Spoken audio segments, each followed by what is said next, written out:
Hello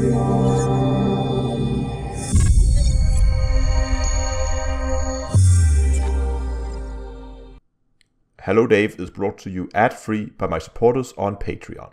Become a Patreon yourself and get your name listed as a supporter at the end of every video by following the link in the video description. Hello ladies and gentlemen, and welcome to Hello Dave with Down to Earth Astronomy. Another week has started, and that of course means that we have to take a look at what's going on in Elite and on the channel. There's a lot to talk about this week, so let's dive into it. First of all, we have some news about more Thargoid attacks. A new station has been constructed at the center of the galaxy. A patch came out that had a very rather curious entry in the patch note. Forum is getting a rework, and I'm going to talk about some of the upcoming videos and events that I'm going to host. But first, let's just briefly touch upon the increase in the Thargoid attacks. You may have noticed if you go in game and you look at the number of damage stations, there is quite a few of them. Normally there's been 1, 2, maybe 3 of them at a time. And I think we're up to like 14, 15 or something like that now. So there's definitely a very, very sudden sharp increase in the number of Thargoid attacks. Now, I must admit, I haven't been keeping a full eye on what's going on with the whole eagle eye thing, which of course is where we would normally get our intel about where the Thargoids are going to attack. I would assume if somebody has noticed that they would have sounded the alarm, but I don't know. It just seems interesting, at least, that we're suddenly getting such a sharp increase in the number of attacks, and hopefully this is a precursor to some new events coming out from Frontier side. Maybe we're going to begin to see the Thargoid storyline begin to progress a little bit again. It has been rather still lately, and I know there's a lot of players who enjoy that. So it would be nice to see that that storyline continue. One thing though is there is maybe an even larger part of the community who don't really care for Thargoids, and there has been reports of an increased number of hyperdictions inside the bubble, and especially very close to the center of the bubble even. And I can see where, if you look at this from a metagaming point of view, that Frontier would have to balance this, because of course some players are not interested in Thargoids, and they would still have to be able to play their playstyle without being pulled out of witch space every time they try to jump into a system. But on the other hand, the people who are interested in Thargoid combat and the whole Thargoid storyline, they would also have to feel like, if that is the way Frontier wants the story to go, that this is actually a threat, that it's not just something you can go look the other way and then you can just continue on with your merry life. So it's a balancing act, I guess. But at least, as I've been talking about the last couple of weeks, I hope this is going to be a precursor to some news about upcoming stuff, or maybe just seeing that storyline begin to develop again. Then the Distant World 2 expedition has completed a community goal, which means there will now be a station constructed at the center of the galaxy. Not quite at the center, but in the center area-ish. The station will be constructed in phases, so we have just the bare bone part of the station right now, and it will then slowly, over, I think, maybe several community goals, I'm not sure, but it will slowly be expanded upon, and then we'll get a yet another station out there in the deep space. And this could maybe, I don't think that place has been named yet, but this could maybe be a Colonia 2 or something like that it could develop into that. Not sure if that is, I mean, I could see from a community point of view, it's really nice that you could say, oh, I was part of that expedition that built that station. Though I'm not sure if we actually need a second bubble, but it's nice to see a station in there. It does give explorers another place to dock up, sell their cartography data, get some repairs done. And since most expeditions, they often tend to go in the vicinity of the center of the galaxy, it's a good place to have a station. So more places for explorers to dock up is always nice. Also, recently we got a new patch, and I normally don't really bother much with these small bug fixing patches, but there was a rather curious line in this one that I think is rather interesting and something I'll go out and have a look at. And that is, and I quote here from the patch note, "Fixed motherlode asteroids not spawning the appropriate material chunks when correctly destroyed by a wing of players."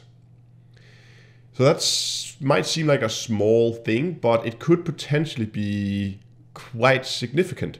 You see, before the 3.3 patch, before we had mother loads, when you just went up to an asteroid and you mined it, let's say that an asteroid would spawn 30 fragments, right? If you were flying alone. If you were flying a wing, you could both mine those 30 fragments, so that means you would get 60 fragments out of it. If you were 4 players, you would get 120 fragments out of the rock. So that was, I think, the way Frontiers tried to scale multiplayer mining, that you would just gain more material the more players you were.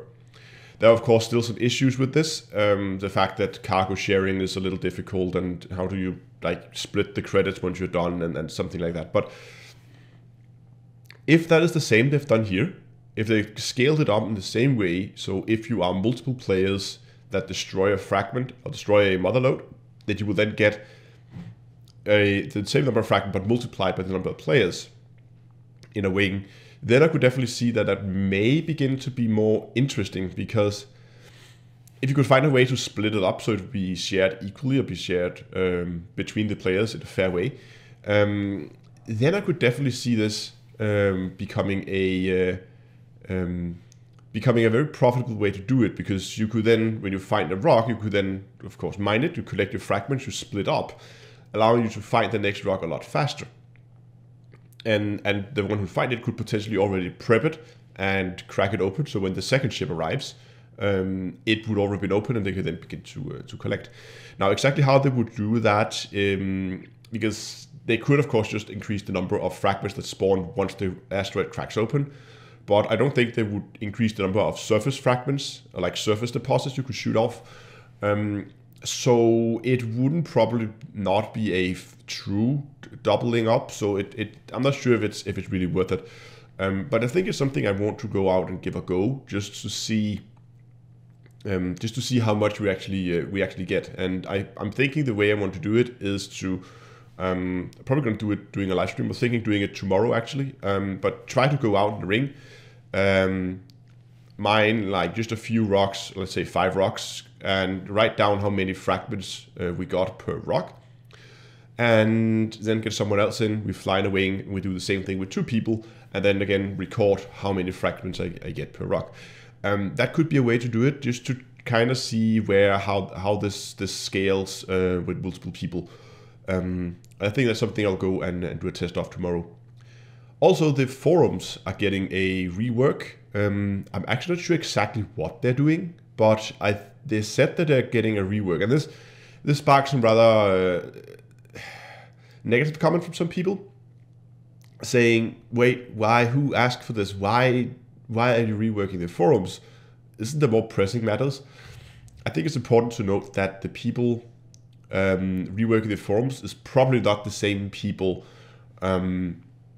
who are doing like development on Elite. I would expect that to be 2 separate teams. So I don't think this is necessarily taking resources away from Elite Dangerous. But it still begs the question of why. I mean, to me, the forum seems okay. They are pretty much a standard forum layout. It seems to work. I don't know if it's just a graphical thing or if they're going to move things around as well. I don't even know when this is supposed to be out actually. But oh well, we'll see what happens with that. Also, last week, I launched a video about Raxler and the Dark Wheel, and I got a lot of very positive feedback from you guys, so thank you a lot for that. And there was a huge amount of people requesting more lore-focused videos, so that is definitely something that you will be seeing more of, begin to dive more into the lore of Elite. And with the sudden increase in Thargoid attacks, it might be interesting to try to look into the Thargoid lore about where did they come from and why are they so angry? At least that's where I want to start. There's a lot of things to talk about, the whole thing around the Thargoid storylines and the lore around those. First of all, like, where do they come from? What are their relation to the Guardians?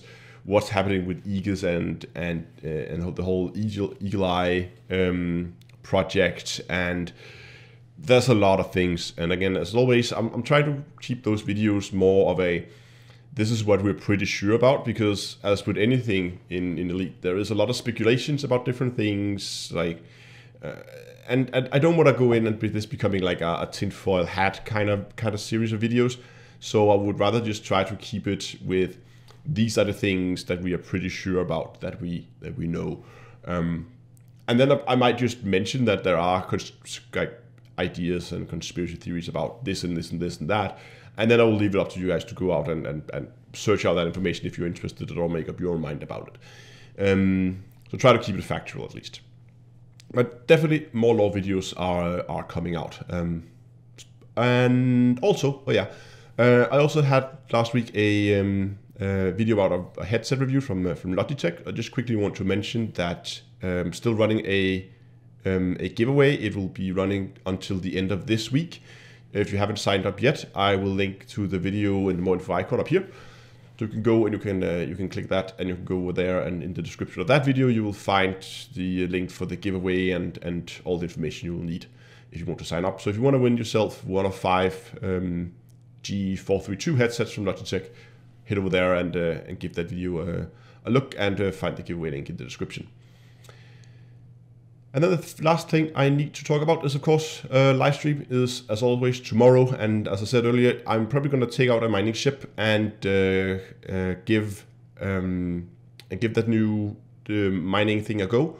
See how that works in Wings now. Also, if they fix the bug where the UI doesn't show when you're mining, would also be really nice. I did start the quote-unquote one-shot build thing last week. Not sure how one shot's going to be. It's probably going to be more like one volley or one magazine kind of shot, one kill kind of thing.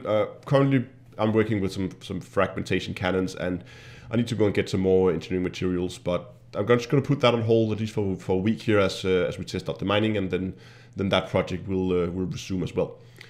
But again, live stream is tomorrow, 8 o'clock in-game time. I hope you'll join me. It's going to be both here on YouTube and over on Twitch. And the final thing is, of course, I need to say a huge thank you to all you guys supporting me over on Patreon. I'm keeping Hello Dave ad-free as a small way to say thank you to you guys who are supporting me over there.